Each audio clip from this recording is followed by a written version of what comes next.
Yo, YouTube, welcome back to the channel. I'm gonna hit you with 10 steps to an IT career. If I had to do it all over again, this is what I'd do. Check it out.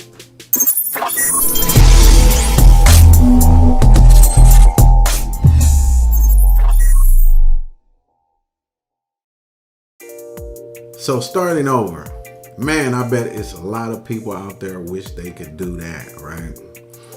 I mean, just if I knew then what I know now, you feel me, right? But I'm gonna give you 10 steps to start an IT career. If I was starting right now with the knowledge I have now, how would I do it? So step number one, the first thing I would do is acquire a computer, right?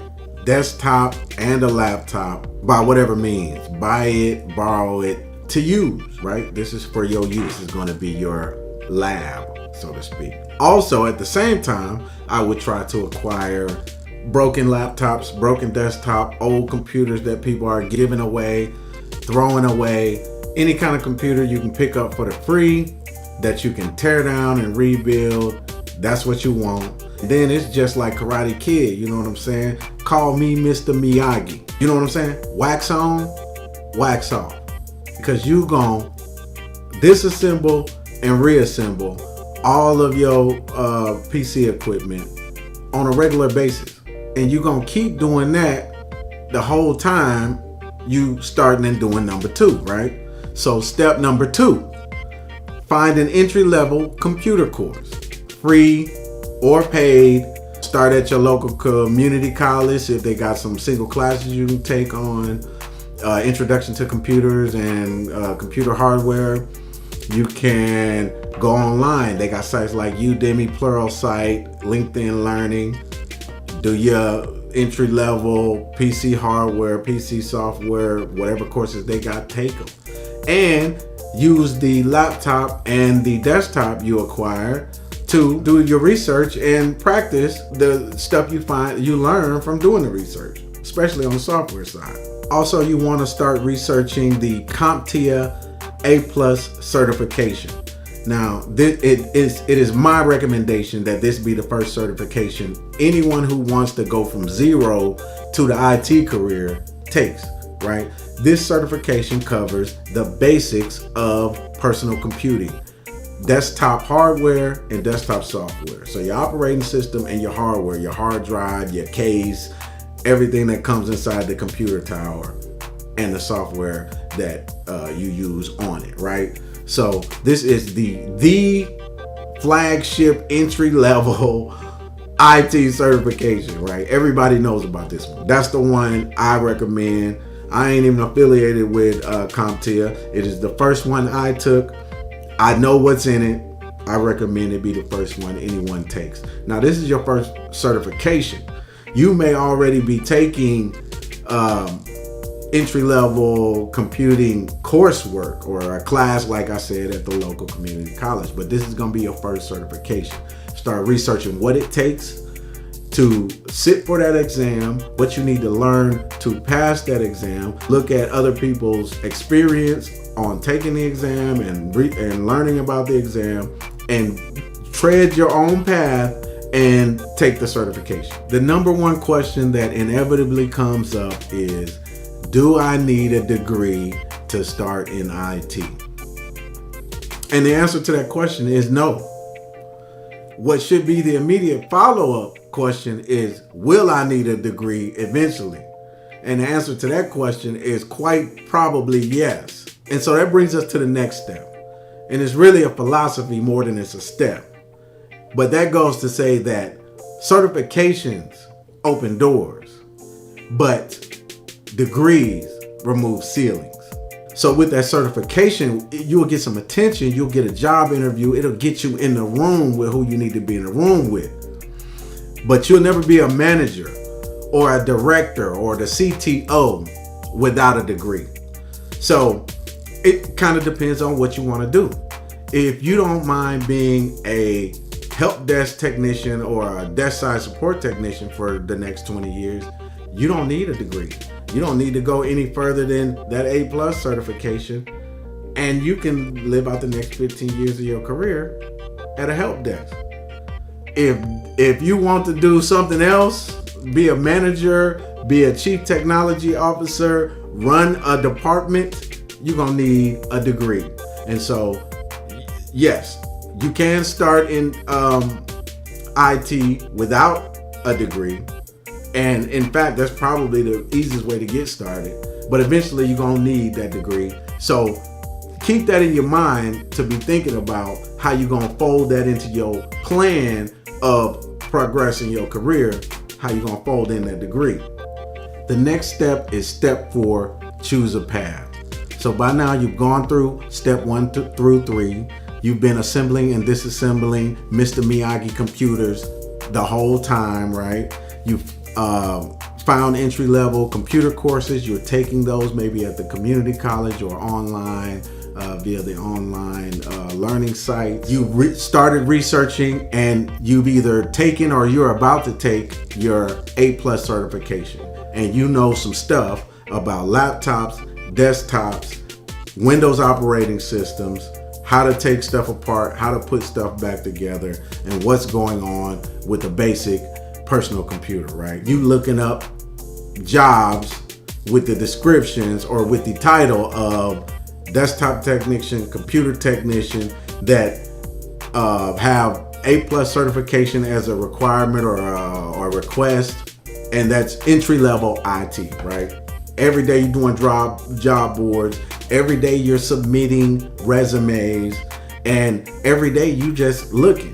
The whole time you still assembling and disassembling desktops and laptops. You still learning new stuff about operating systems, Windows, Mac OSs if you want to look into Macs, and just basic usability of computers. But we know that we got to start at the bottom, so that's going to be help desk, some kind of technician, desk side support, right?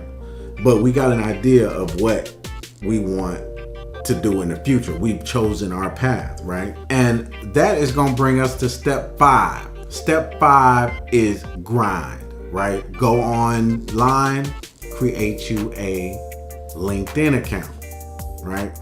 Use that LinkedIn account as your digital resume, right? And so what you want to put on this resume is any customer service experience you have, period. Because entry-level IT is basically customer service.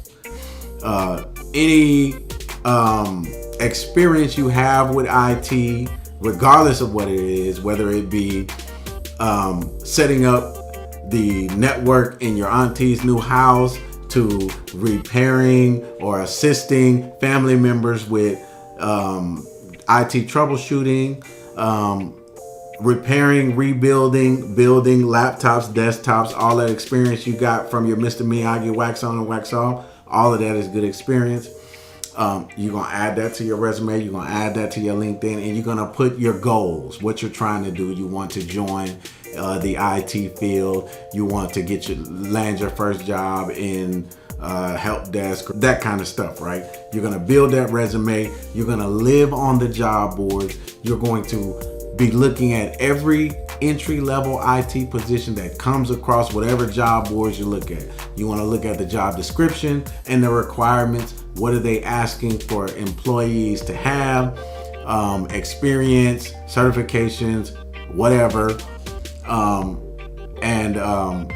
You're going to apply to all of them. You're going to submit resumes to every one you look at that you think you could be a good fit for, and by it being entry level, all of them is a good fit. You brand new, you coming into the field, anything entry level IT is a good fit for you, right? And you're going to apply to all of them. Every day you should be researching job descriptions, researching job titles, submitting resumes every single day on all job boards.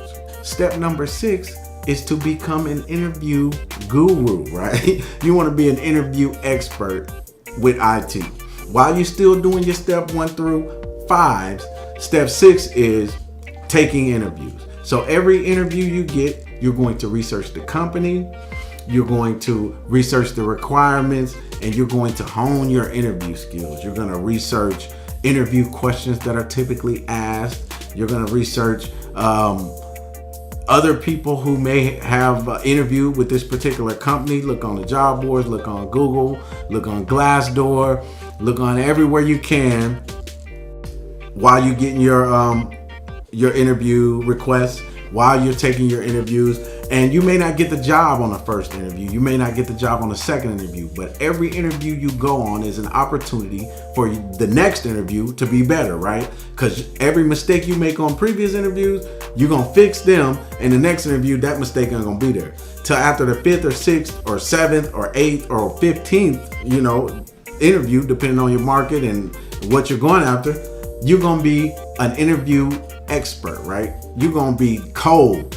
The next person that interview you, when you come in there, you're gonna have your resume, all your ducks in a row. You're gonna speak the language. You're gonna know the company. You're gonna know the culture. You're gonna know where you fit in there, and you're gonna be able to articulate all of that in the interview. And they're gonna be like, wow, this was amazing. This guy, I haven't done an interview like that in forever. You'd be surprised how many people come to interviews unprepared, and the interviewers just be like, oh my God, I've interviewed people and I've been like, I can't believe you came in here like this, right? I can't believe you even came to this interview. You might as well have stayed home. You feel me? So while you becoming that, honing your interview skills, that's just gonna make you even better. Now we have step 7. Step 7 is learn everything you can from everyone you can on this job. Be as helpful as you possibly can, and always look for new ways to be beneficial to your team, to your department, or to your employer overall, right? You want to be the go-to guy that everyone says, he helped me with this, he helped me with this. Volunteer as much as you can. Consume as much information as you can about the layout of the IT department at the place you're working at, the roles, the hierarchy, everything. Consume yourself with this position. This is your first position. You want to give a good impression, and you just want to learn the ins and outs of being whatever this position is, right? Getting your foot in the door, your first job. Step number 8 is, while you doing all that, keep your resume up to date. Every time you learn a new skill, every time you work on a new project, every time you do something new in this new position, write it down, keep a record of it, keep your resume updated, and if you don't have a LinkedIn page, create one and keep it updated, right? Constantly. Every time something new, even small stuff, add it on there. While you're doing that, at least keep looking in the direction that you might want to go moving forward. Step number 9, continuing education, right? It is essential. You want to get that associate's degree first, right? So you got your first job, you went through steps 1 through 8, you in the job, you excelling, you're doing good. Don't forget about continuing education. Now it's time to buckle down and get that associate's degree, right? So you're gonna maintain your job while you work on your associate's degree, right? And you just gonna keep that progression going whole time. Once you get your associate's degree, it always comes with a bump in pay, but you've still been looking at the job boards and jobs the whole time, right? So now that you've got your associate's degree, it's time to step up. If you don't have no upward mobility at the place you're currently employed, guess what? We gonna move on, right? So we still looking on the job boards for new positions, higher positions, more paying positions, and we still interviewing, we still practicing, we still updating our skills, and we still updating our resume. So when that next opportunity come, we can jump right on it. We gonna slam the interview, and they gonna give us that job, right? We in a perpetual state of sharpening, like you're a pencil in grade school class, right? You constantly sharpening this, right? You're constantly sharpening yourself to be the best you can be for yourself, right? Okay, and that brings us to the final step, which is step number 10, and that is developing interpersonal skills and researching managerial processes, practices, and policies. And really, you can start doing this way up in the list, like, right after 8 or 7. When in your free time, you can start paying attention to this, because the whole object is to move up as fast as you can. We're just starting in IT. We're just starting entry level. We don't want to be an entry level IT technician our whole career, right? We want to move up, excel, and become a system administrator, become a department manager, become a cloud engineer, become a coder, whatever. We got to progress. So we're going to take every opportunity to take on more responsibilities in whatever role we in. Take every opportunity to take on more responsibility with the mind that you're going to deliver on that role, right? You're going to deliver on that responsibility. We ain't running away from nothing. They want to give us more responsibility. We're going to take it. We're going to excel at it. And that's going to give us that extra boost and that extra resume item to move us further in our career, right? That's just how you excel in the IT world. It would really help me out if you would hit the like button for the YouTube algorithm. Subscribe to the channel if you want to see more content like this. I'm going to be putting out more content all the time. All of my experiences, everything that I've been doing, and where I'm going moving forward. You know, I've got a new 5-year plan that I'm working on, and I'm just excited about the future as I was the last time I did one of these videos. So please hang out with me. Click the bell to stay informed whenever I upload a new video. We're gonna talk tech. Until next video, peace. Later.